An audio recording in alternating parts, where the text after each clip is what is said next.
तसं पाहिलं तर अमरावती जिल्ह्याला doctor Panjabrao Deshmukh medical college आणि इरविन दवाखाना असो, सुपर स्पेशालिटी असो, डॉक्टर घोडेंचं मेडिकल कॉलेज असो, डॉक्टर पोटेंचं कॉलेज असो, आपले सॉरी प्रवीण भाऊ पोटेंचं कॉलेज असो, हे सर्व कॉलेजेस असताना अचलपूर हा भविष्यातला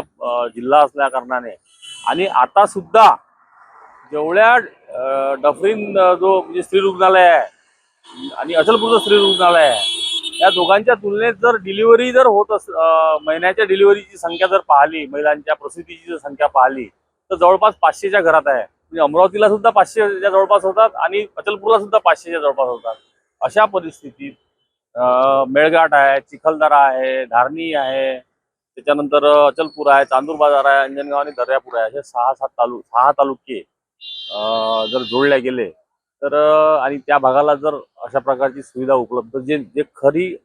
सध्या निकड आहे, मागच्या 20 वर्षात जरी झालं नाही, मागच्या 20 वर्षात अशा प्रकारचे प्रयत्न झालेच नाही मुळात. परंतु जर ह्या इथं अमरावतीत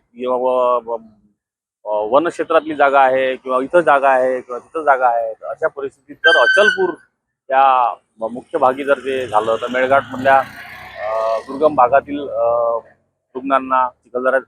मधील रुग्णांना, दर्यापूर अंजनगावमधील रुग्णांना अतिशय सुविधा चांगल्या प्रकारची सुविधा निर्माण होईल आणि ते झालं पाहिजे. याच्यासाठी मी सुद्धा माझं सुद्धा समर्थन आहे.